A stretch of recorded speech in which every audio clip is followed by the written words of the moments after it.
فإنه قد فاز المتقون يا أيها الذين آمنوا اتقوا الله حق تقاته ولا تموتن إلا وأنتم مسلمون. Ma'asyiral kiram, Bapak dan Ibu-ibu, saudara-saudari, serta adik-adik dan anak-anak jemaah salat subuh di Masjid Al-Ittihad, Mumbai,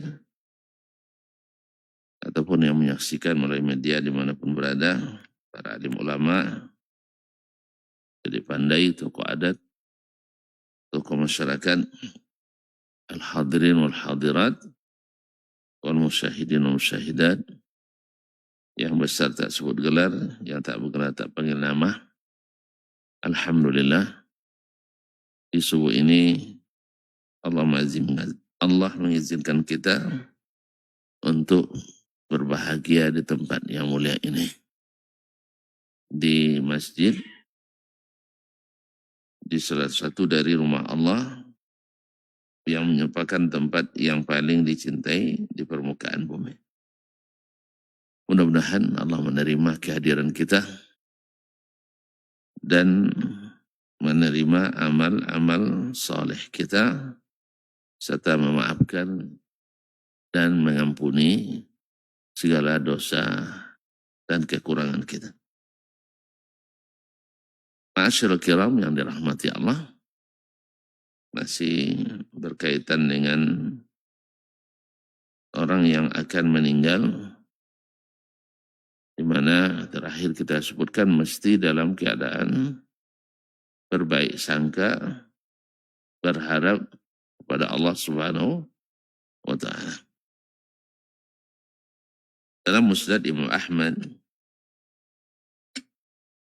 diriwayatkan bahwa Rasulullah Sallallahu Alaihi Wasallam masuk menjumpai pamannya Abbas radhiyallahu taala anhu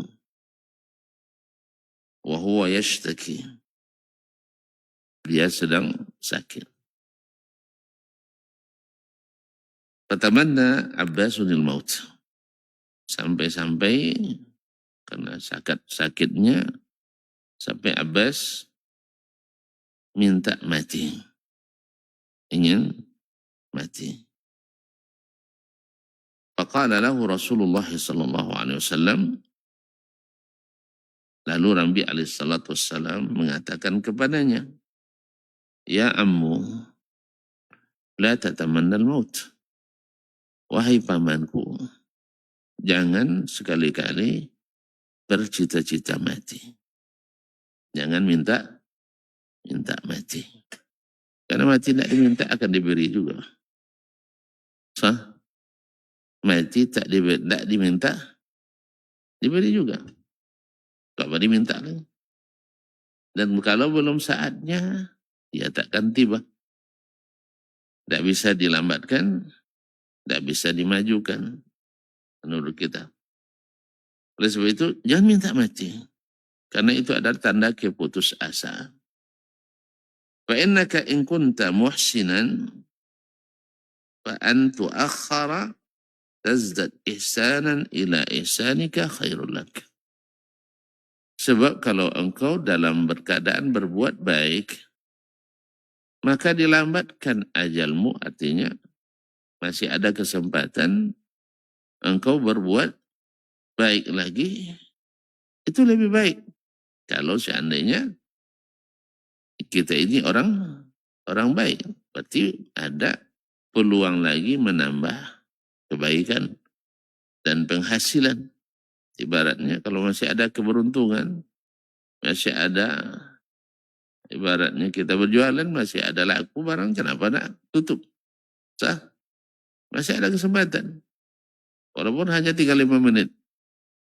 Kadang-kadang di last time itu kadang-kadang sangat menentukan. Jadi kata Nabi, ya ini kan logis sekali. Andainya engkau adalah orang baik, maka dilambatkan, diberi kesempatan, engkau masih bisa berbuat baik, itu jauh lebih baik bagimu. Kenapa minta mati? Dalam kondisi seperti ini, misalnya kamu dalam keadaan baik. Wa in kunta musian, Dan sebaliknya, kalau engkau ada yang berperilaku buruk, orang yang berperilaku buruk misalnya, fa'an tu'akhara tasta'tib min isa'atika khairun lak. Itu juga baik bagimu dilambatkan. Karena masih ada kesempatan kamu untuk bertaubat, memperbaiki diri. Di dalam segala keadaan, minta mati tak bagus. Minta mati tak bagus. Karena apa? Besok tuan-tuan dah mati minta balik lagi, itu masalahnya. Betul kan? Semuanya minta balik lagi. Yang baik pun minta balik. Yang mati syahid, minta hidup lagi, mati syahid lagi, dan seterusnya. Yang rajin bersedekah, minta lagi. Kenapa cuma 1.000 kemarin? Nyesal dia. Padahal masih tersimpan di lemari 100 juta kan. Dia minta, kalau belum sebelum dibagi Allah balik lagi saya. Tahu dia nampak hasil. Kalau udah nampak hasilnya kan nyesal kita kan. Ya Pak, diajak sama kawan berkebun, banyak orang kebun tak jadi-jadi katanya. Itu jadi kawan tuh dah nyesal saya katanya. Diajak sekolah dulu kuliah, misalnya di kuliah ke Jakarta, tak akan lulus kita. Nak jenderal aja nak lulus sana, tak mau. Habisnya pergi, nyesal juga. Ini nampak berhasilnya itu. Jadi tidak ada orang yang mati kecuali minta pulang lagi. Yang paling tidak minta pulang itu yang tadilah, yang tidak yang gagal-gagal itu. Yang biasanya minta ulang itu yang gagal-gagal. Tapi bahkan yang berhasil pun ingin mengupgrade, ingin menambah lagi. Ingin meningkatkan kelasnya. Jadi sebab itu Nabi SAW menasihati pamannya dalam keadaan sakit seperti itu, yang minta mati. Karena apa? Karena antum berada dalam 2 kebaikan. Kalau orang baik masih berkesempatan untuk berbuat baik. Dan kalau kita orang buruk masih berkesempatan untuk berbuat buruk. Jangan berbuat memperbaiki yang buruk itu. Masih ada kesempatan untuk memperbaiki. Jadi kesempatan itu tidak boleh sia-siakan. Artinya apa? Di saat seperti ini, saat sempit seperti ini adalah, kalau ada misalnya di antara orang yang akan meninggal itu berputus asa, maka diingatkan dengan hal-hal seperti itu. Jangan putus asa. Karena rahmat Allah itu masih luas. Fala tatamanna al-maut. Jangan engkau menginginkan kematian. Kaum muslimin dan muslimat dirahmati Allah Subhanahu wa taala. Dan untuk itu, maka di saat akan meninggal harus ada pada diri kita, yaitu menggabungkan antara rasa takut dan rasa harap. Rasa takut dan rasa harap. Dalam takut ada harapan, dalam harapan ada harapan kita tentu berharap rahmat Allah Subhanahu wa taala. Rasa takut itu adalah takut azabnya. Takut di azabnya. Dan rasa seperti itu, berharap kepadanya dan takut kepadanya, itu adalah ibadah yang membuat Allah senang kepada hambanya. Makanya tidak boleh diberikan itu kepada selain Allah Subhanahu wa taala. Ini adalah ibadah. Bahkan dia rukun utama dari ibadah. Seperti yang kita pelajari bersama, ibadah itu tak boleh luput dari 3 rukun, yaitu ibadah dengan cinta, dengan harapan, dan rasa takut. Jadi memang kalau tidak dengan cinta, berat beribadah itu. Berat. Tapi ketika datang cinta, maka dia jadi ringan. Semuanya, semua pekerjaan kita kalau kita tidak cintai, berat. Ya, makanya orang kerja sebentar, minta pindah. Kerja sebentar, alih profesi. Kenapa? Dia tidak mencintai. Ini bahaya nih kalau beristri, tidak cintai, pindah lagi. Ini kawin cerai kerjanya. Nah, jadi kaum muslimin dan muslimat dan mati Allah, jadi ibadah mesti dengan cinta, harap dan rasa takut. Harapan tentu berharap kepada Allah SWT tak pernah kita kecewa. Berharap pada Allah tak pernah kecewa. Nah, kenapa tidak pernah kecewa? Tidak diberinya apa yang kita minta, tapi diberinya yang lain yang setara dengan apa yang kita minta. Atau lebih. Dan yang tidak kalahnya adalah bahwa semua permintaan kita itu ternyata simpanan kebaikan untuk kita. Setiap meminta kepadanya, walaupun zahirnya yang kita minta tidak dikabulkan ya. Misalnya saya minta jadi orang kaya. Walaupun tak dikabulkan, ternyata permintaan itu sudah tercatat sebagai amalan yang memuliakan nanti di akhirat. Jadi meminta itu saja sudah. Apalagi dalam hadis misalnya melihat orang yang dermawan, punya harta banyak, lalu digunakan untuk kebaikan, untuk dakwah, pendidikan, membantu orang yang membutuhkan. Semua jalan-jalan kebaikan diisi dengan hartanya. Lalu kita ingin pula minta sama Allah, ya Allah, andainya saya memiliki seperti yang dimiliki oleh si fulan, saya akan buat seperti dia atau lebih. Dan dapat juga pahala kan? Walaupun tidak jadi ya. Itu kan?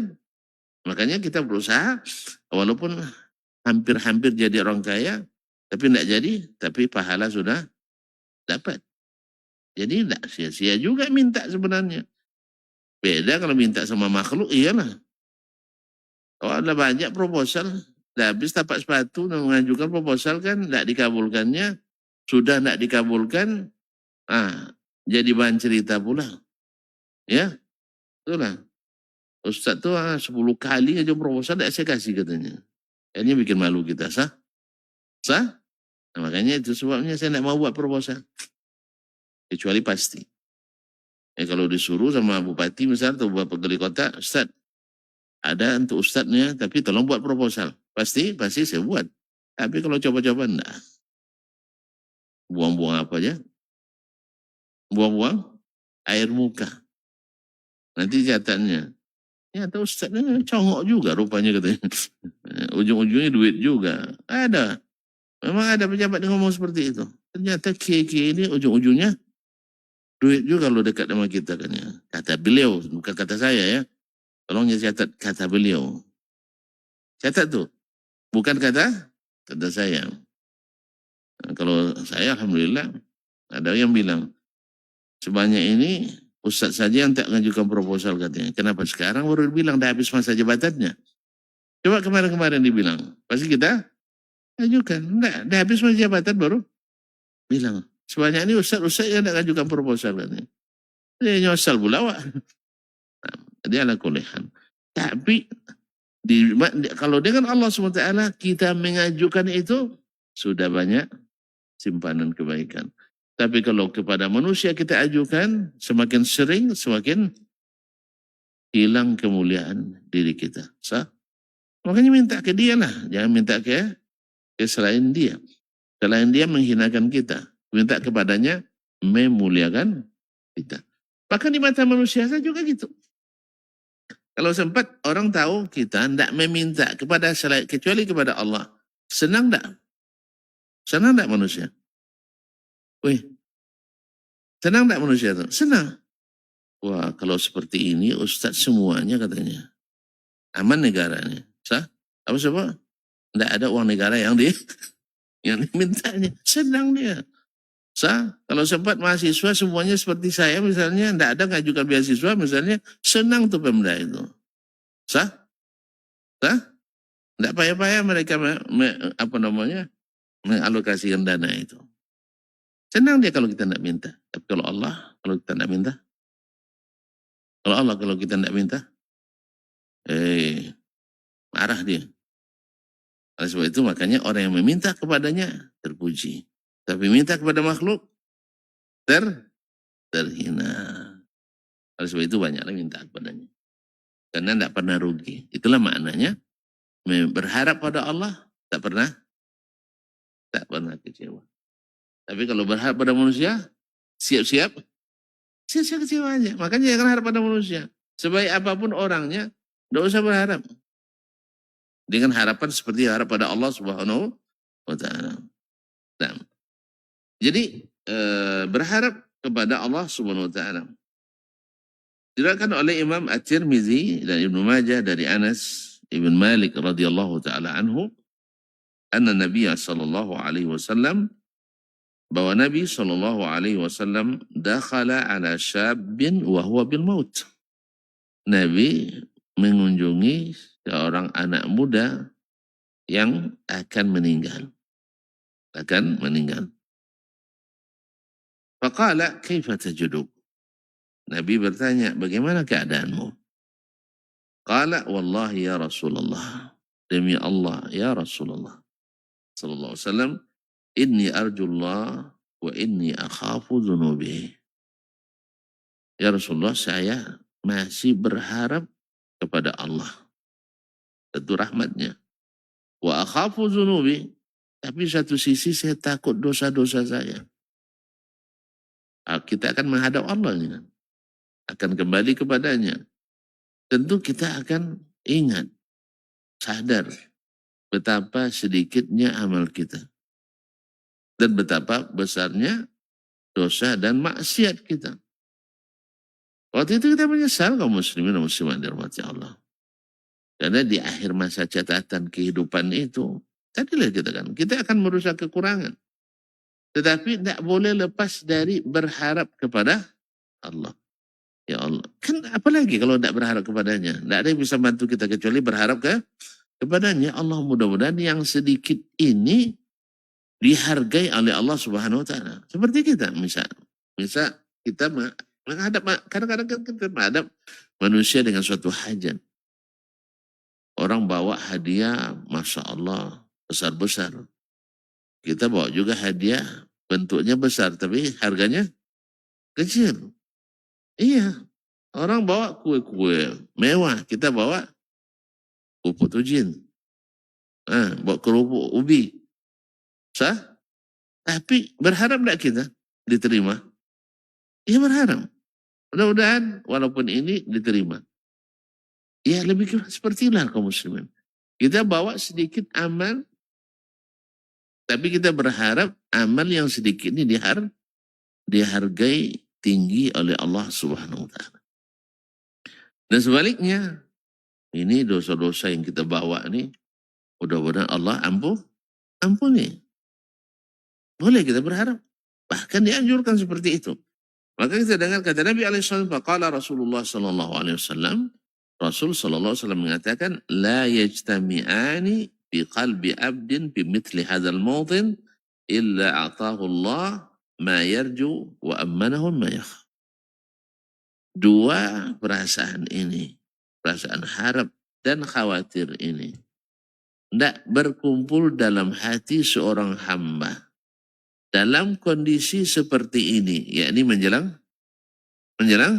mati, kecuali Allah berikan apa yang dia harapkan dan Allah beri dia jaminan keamanan dari apa yang dia takutkan.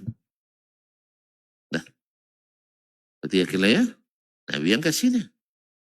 Nabi bilang, perasaan seperti ini, di saat-saat seperti ini, tidak terkumpul dalam hati seorang hamba yang akan mati, kecuali Allah beri apa yang dia harapkan.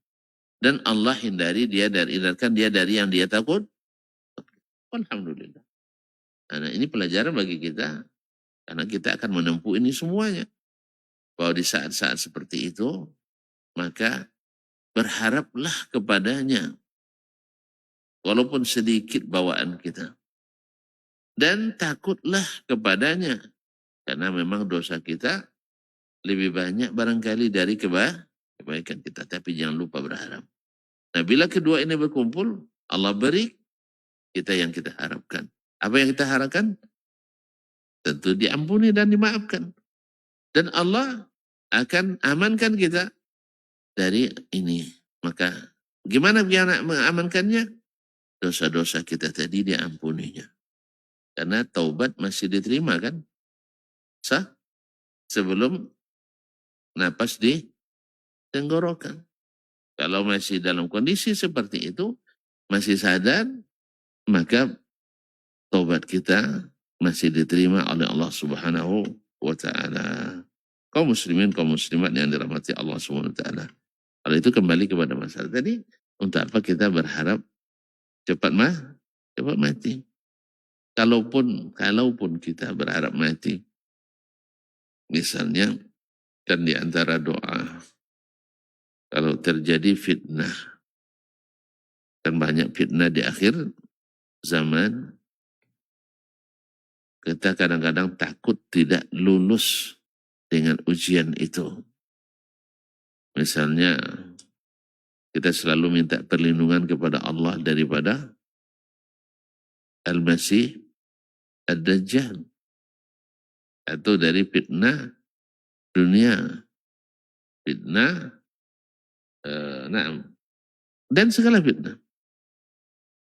Nah, di antara doanya, Allahumma in aradta bi khalqika fitnatan faqbidni ilaika ghaira maftun. Ya Allah, kalau engkau hendak menurunkan fitnah kepada hamba-hambamu, maka matikan saya tanpa terkena fitnah itu. Kalau yang seperti ini tidak dilarang. Karena yang dalam itu adalah ingin mati karena musibah yang menimpa. Tapi kalau terjadi fitnah, takut agama kita rusak, iman kita lenyap, maka boleh seperti itu. Atau dengan doa, Allahumma ahyini ma'adamatil hayatu khairan li. Ya Allah, hidupkan saya selama hidup itu lebih baik bagiku. Wa tawaffani ma'adamatil wafat, idza kanatil wafata khairan li. Wafatkan saya apabila mati itu lebih baik bagiku. Nah ini kan, ini tidak tanda keputusasaan. Ini kan tidak tanda keputusasaan. Kita serahkan pada Allah. Ya Allah, andainya hidup bagiku lebih baik, maka berikan saya kehidupan. Teruskan. Tapi kalau seandainya mati lebih baik, maka ambil nyawa saya, kembalikan kepadamu. Ma'asyarul kiram rahmati Allah. Kemudian di antara yang tak kalah pentingnya adalah masalah wasiat. Seorang yang akan meninggal juga sangat dianjurkan untuk berwasiat. Wasiat baik yang berkaitan dengan hak-hak orang lain yang belum tertunaikan. Hak orang lain yang belum tertunaikan. Ini yang pertama. Karena mungkin di antara keluarga kita tidak mengetahui. Hanya kita saja yang mengetahui. Maka waktu itu disampaikan atau dituliskan. Minta orang lain menuliskannya. Yaitu misalnya utang saya sama si fulan sekian. Ambilkan nanti diambilkan oleh ahli waris dari harta peninggalannya.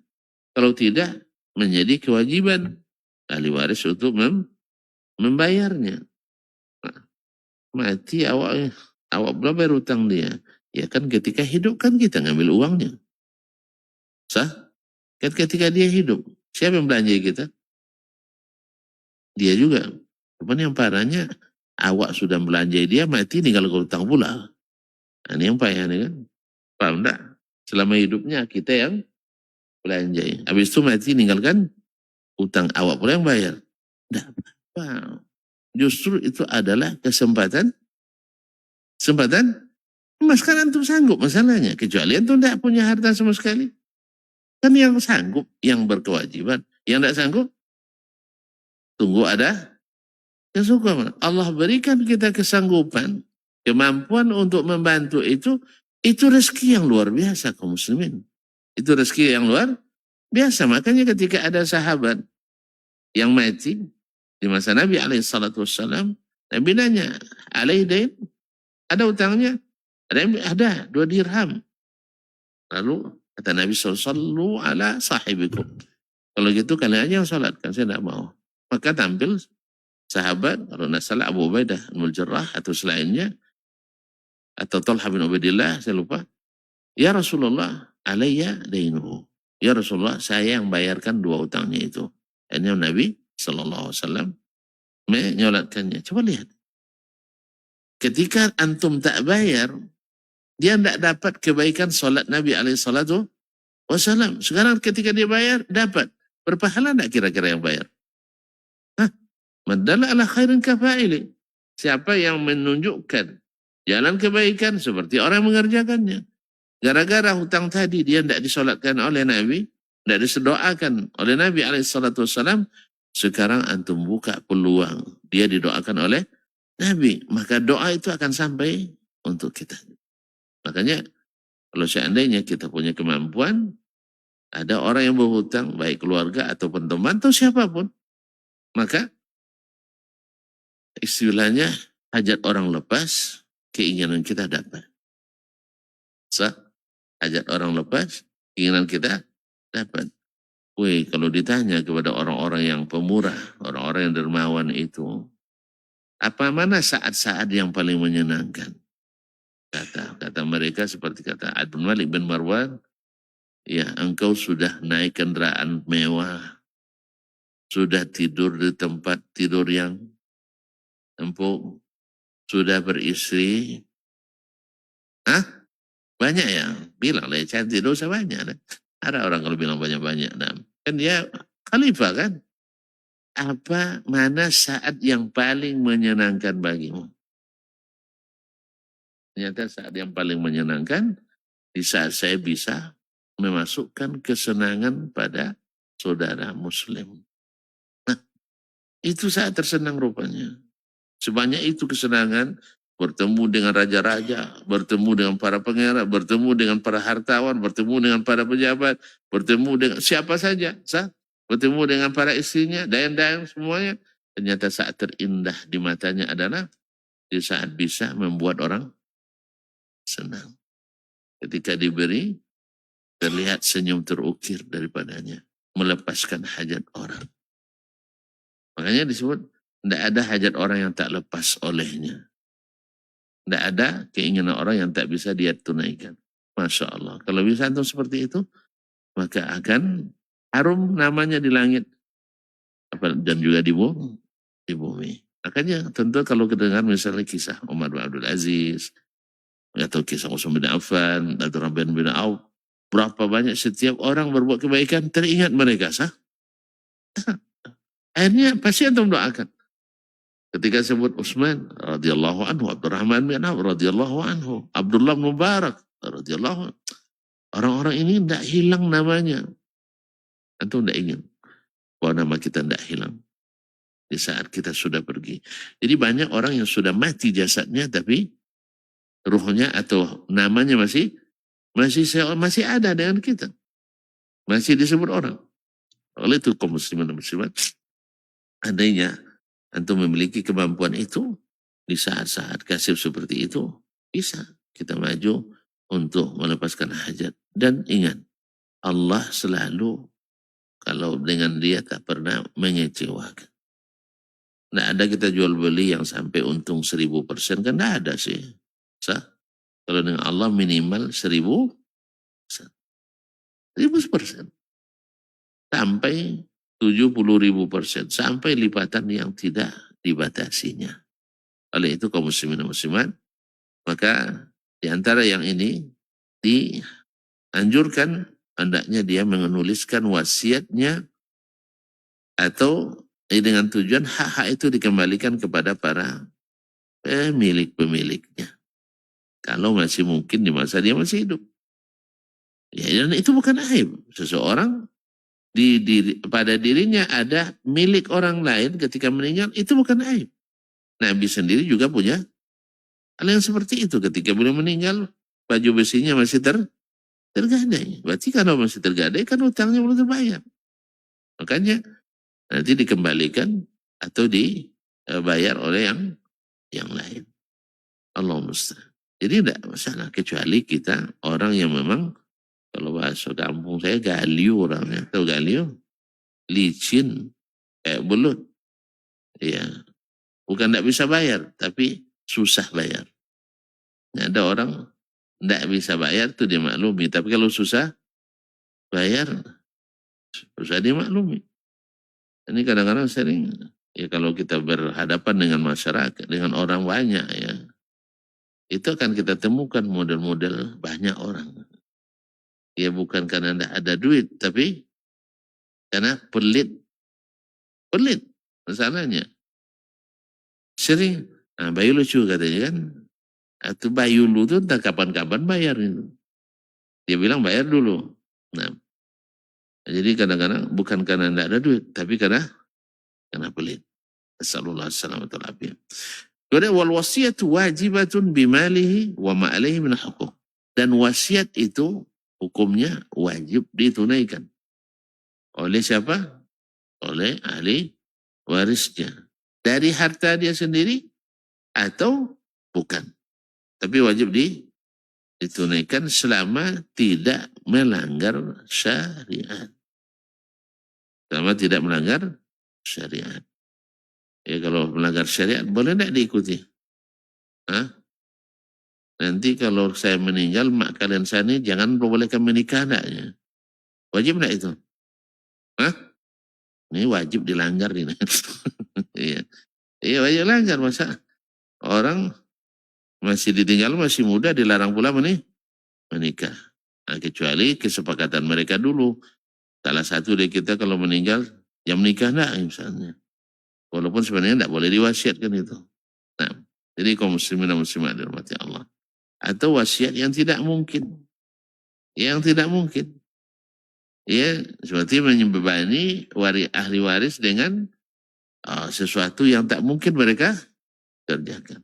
Tapi asalnya wasiat itu wajib dilaksanakan. Wasiat yang meninggal.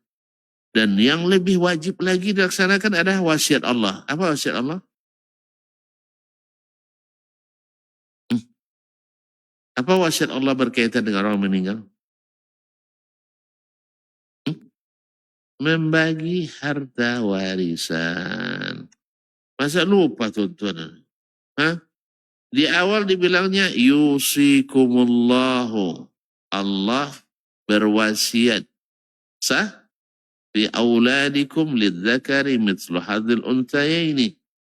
Yaitu tentang harta warisan anak laki-laki dapat bagian dua kali lipat.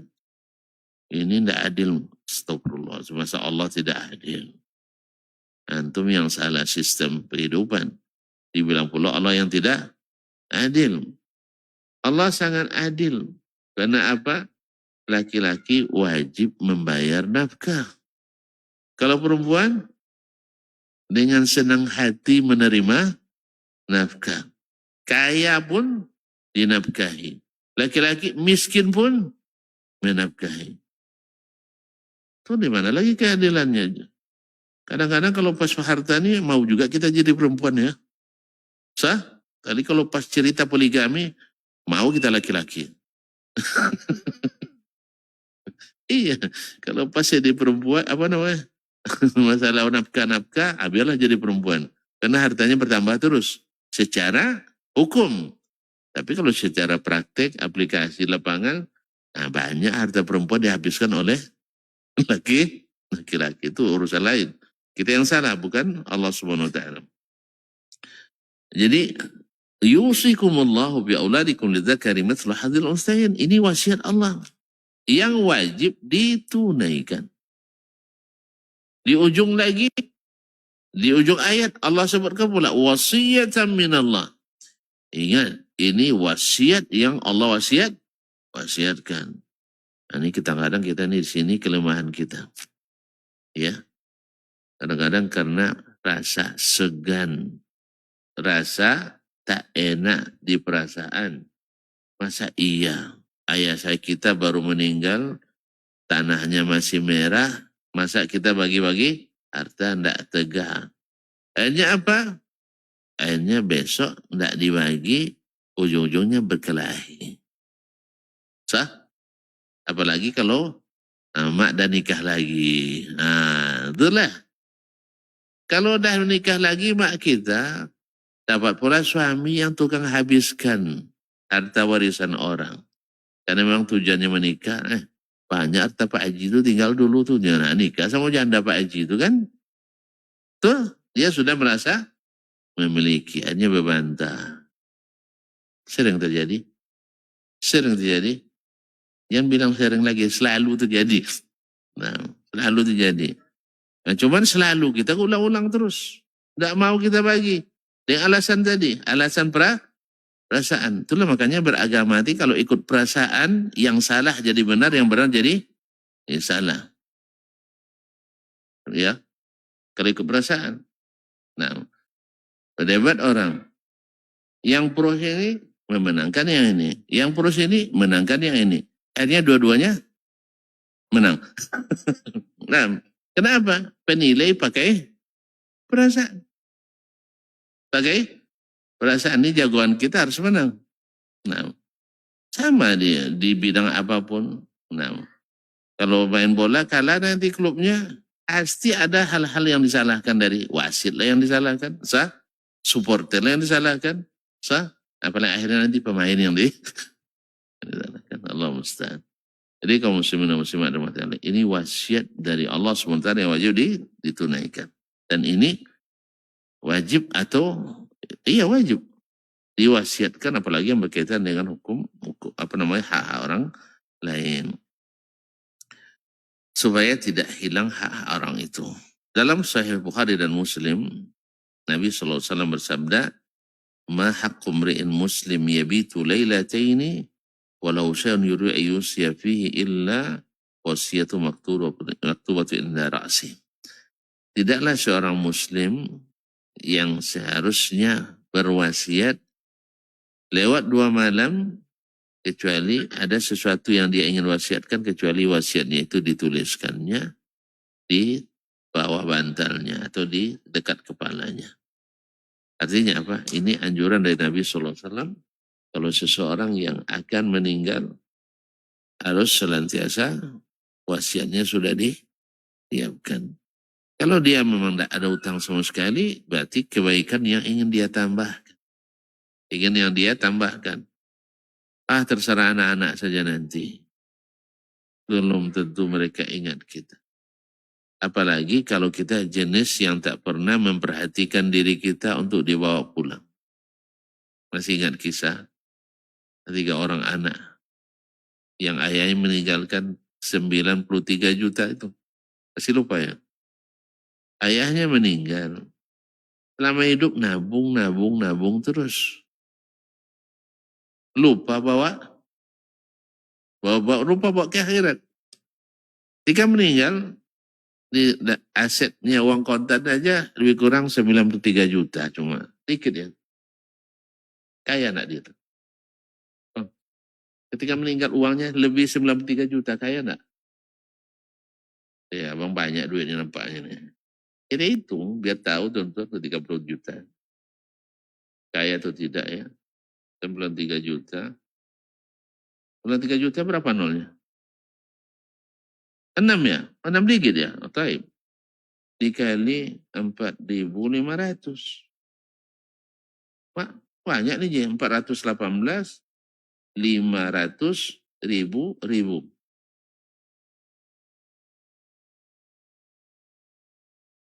Berapa tuh? 418, 500, ribu. 418 miliar, 500 juta. Kalau ada di rekening sebanyak itu, orang kaya apa orang miskin?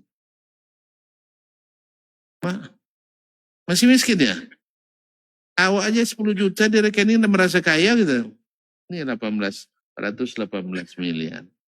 Nah, ketika meninggal ayah mereka, dipanggilnya Ustadz, minta pendapat tentunya. Lalu kata sang Ustadz, ayah kalian ada nggak berwasiat? Jawabannya nggak ada. Nah, kalau begitu bagaimana menurut kalian? Tentu kan mereka yang wali waris kan? yang 3 juta ini kan 93, ekor aja dikasih. Ibaratnya potong ekornya, yang badannya kalian bawa. Yang 3 juta ini kita infakkan atas nama orang tua kalian. Ya, misalnya tuh, ya bikin masjid lah atas nama beliau, atau bantu lembaga dakwah dan pendidikan atas nama beliau, atau apa saja kebaikan lainnya. Apa jawaban serentak anaknya bilang? Ustadz, dia sendiri aja tidak pernah mikirkan dia. Masa kami pula mikir pula? Masya Allah. Dapat gratis seperti itu, innalillah. Gimana sih? Ini barangkali wallahu alam, orang tua saking sibuknya cari uang sampai tidak punya kesempatan komunikasi sama anak, sehingga gersang hubungan dengan anak. Yang kalau dikejar dunia ini kaum muslimin banyak yang korban. Istri korban, orang tua korban, keluarga korban. Sah? Ya enggak? Pernah enggak lihat orang berduit tapi tidak dicintai oleh keluarganya? Banyak ya? Wih, tonton rupanya pengalaman juga ya. Kira saya aja. Iya. Pulang ke rumah, orang, kalau biasanya orang berduit itu kan senang orang pulang kan. Kalau ini enggak, cemas orang. Kok cemas? Jangankan bawa, yang di rumah pula diangkutnya. Yang di rumah yang diangkutnya. Anak-anak kecil, keponakan-keponakan, ya cuek aja. Beda kalau orang, walaupun tidak begitu kaya, tapi ketika datang, Masya Allah, disambut oleh anak-anak kecil itu. Senang mereka ketika pamannya pulang, pakciknya balik sah. Walaupun hanya 2.000, tapi berkesan. Ini tidak dijanjikan, tidak juga dikasih. Cuci motor om tuh katanya nanti kasih 5.000. Om pembohong katanya. Kan memang bahaya, om pembohong. Kalau sudah dapat om pembohong tuh bahaya gitu lah gitu. Iya. Berarti sudah sering dijanjikan tak jadi. 5.000 cuma. Nah, jadi kaum muslimin dan muslim. Barangkali orang tua seperti ini. Jadi dia sendiri tak pernah mikirkan dirinya. Untuk apa kami mikirkan? Uang ini mau tidak ada milik dia lagi, sudah milik kami. Kan Allah yang berikan. Sah? Kan Allah yang perintahkan. Salah mereka membagi. Andainya mereka ambil semuanya, salah mereka. Tidak. Memang hak mereka. Tidak ada penghalang mereka untuk dapat warisan itu. Cuman secara etika, rasanya tidak masuk dalam pikiran seperti itu kan. Kalau bukan yang ustadz itu sendiri yang ceritakan, kan tidak percaya. Masa teganya anak seperti itu pada orang tuanya. Padahal di negeri yang syariat Islamnya berjalan. Apalagi di negeri yang syariatnya orang Islamnya berjalan. Tapi syariatnya tidak. No, ada. Walaupun sampelnya mungkin di sini lebih banyak. Ya, ada. Tapi di sini lebih banyak. Allah musta'an. Jadi oleh itu kaum muslimin dan muslimat, perlu wasiat itu ditekankan. Khususnya wasiat Allah Ta'ala kepada kita. Baik. Kayaknya di luar sudah terang pula ya. Hah? Di dalam sudah jelas. Nah, kalau gitu kita pulang aja dulu ya. Ya. Kita tutuplah sampai di sini dulu. Besok kita sambung kembali dengan izin Allah Tabaraka wa Ta'ala. Terima kasih dan maaf. Wabillahi taufiq wal hidayah. Wallahu ta'ala alam. Wassallallahu ala nabiyina Muhammad wasallam. Wassalamualaikum warahmatullahi wabarakatuh.